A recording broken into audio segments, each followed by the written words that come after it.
The Torah says that Hashem has a hand, but isn't this just a metaphor? The Torah also says that Hashem loves us, but how can he have an imperfect human emotion? And what has this got to do with our relationship with him? If you think you really love, and Hashem doesn't, you've got it backwards. We are the metaphor. In this video series, my goal is to release your mind and soul to be able to freely think about Hashem in the way the Torah talks about him.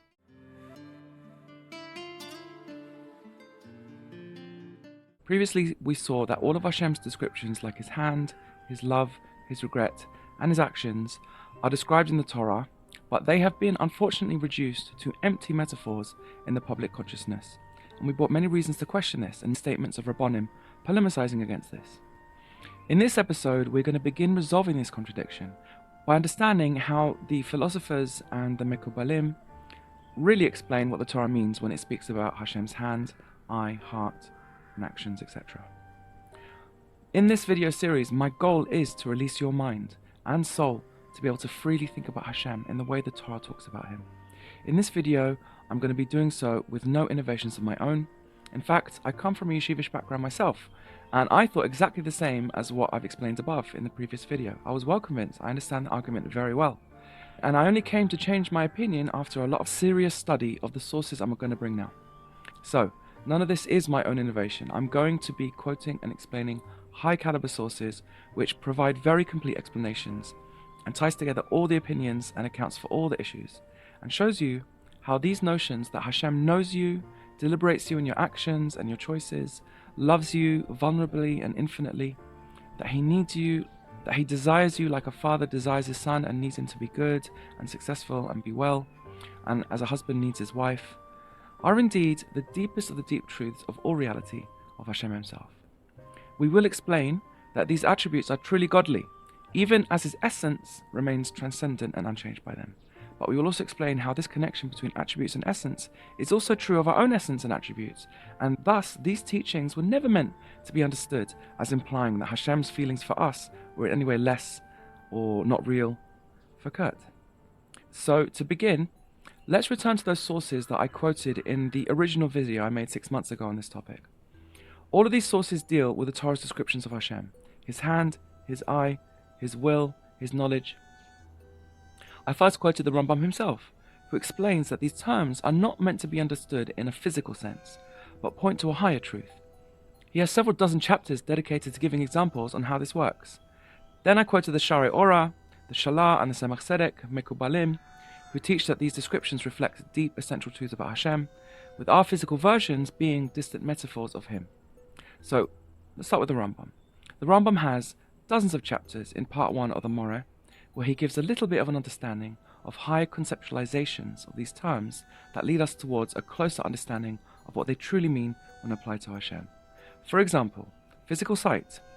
It's an appropriate and meaningful metaphor for a higher form of sight, namely intellectual sight, the mind's eye, comprehension itself. This shows us that the Torah's use of such terms points us upwards, not downwards, towards deeper truths about Hashem. He calls them homonyms. Now, the Shaarei Orah next. It's an early Kabbalistic work by a Rishon. In it, he explains, quote, hand, foot, or ear, etc. point to Hashem's greatness and truth. Yes, we are made in his image and likeness, but don't get into your head that the Torah means that it is actually an eye in the form of an eye, like a physical eye, or a hand in an actual form of a hand. Rather, these concepts are the deepest of the deep truths about the existence of Hashem, may he be blessed, from which come the source and influence to all that exists according to Hashem's decree, may he be blessed. However, the very existence of that hand is not what this hand is. Their form is not alike. End quote. So again, the emphasis is not that Hashem does not have a hand, but rather he has the real hand, whatever it is, and that is a deep truth. Our hand is the metaphor, but it is a metaphor that directly descends from the divine hand, as he goes on to explain in the next paragraph. See there.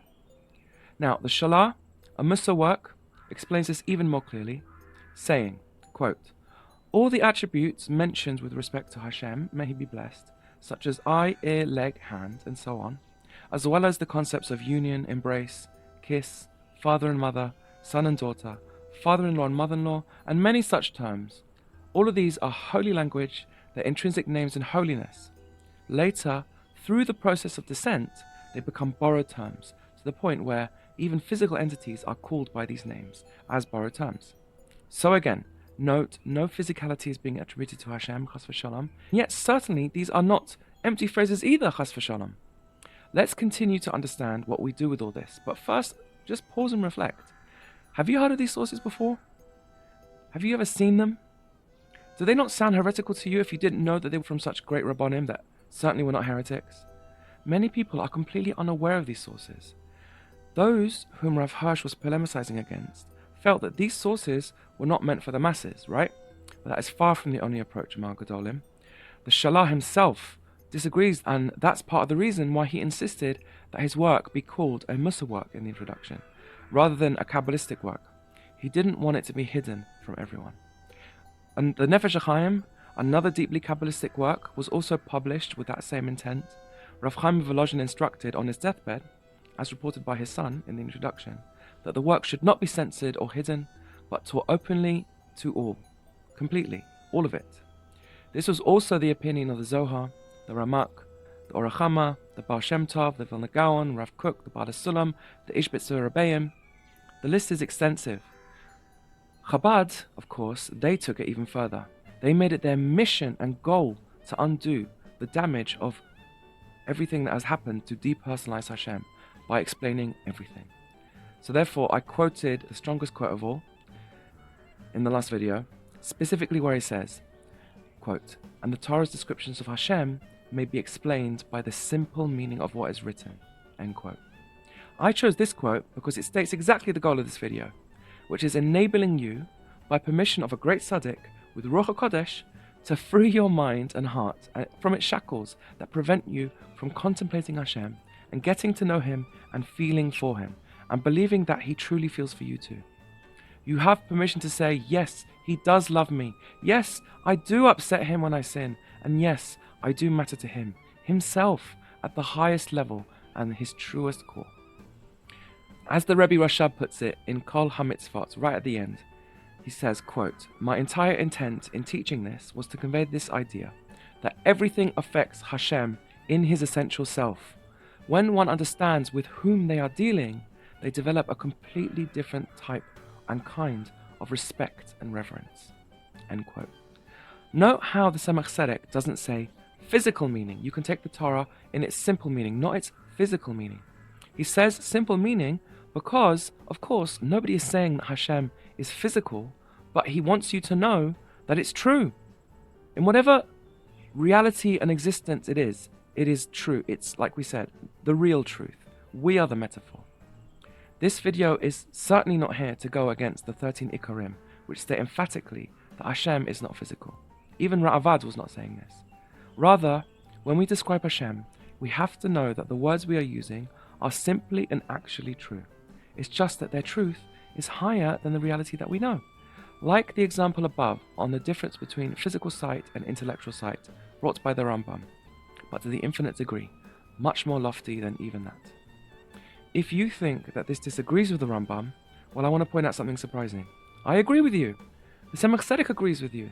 But the surprise is, though, that only a few pages previously in the very same piece, the Tzemach Tzedek explains that the Kabbalists, like himself, like the Maharal, all of them really, felt that the Rambam didn't go far enough in protecting the essential unity and ineffability and perfection of Hashem's essence. The Rambam said that he's the knower, the known, and the knowledge all in one, and that's already a limit on Hashem's essence, and they said that is not far enough. They took it further. So therefore, you should be startled.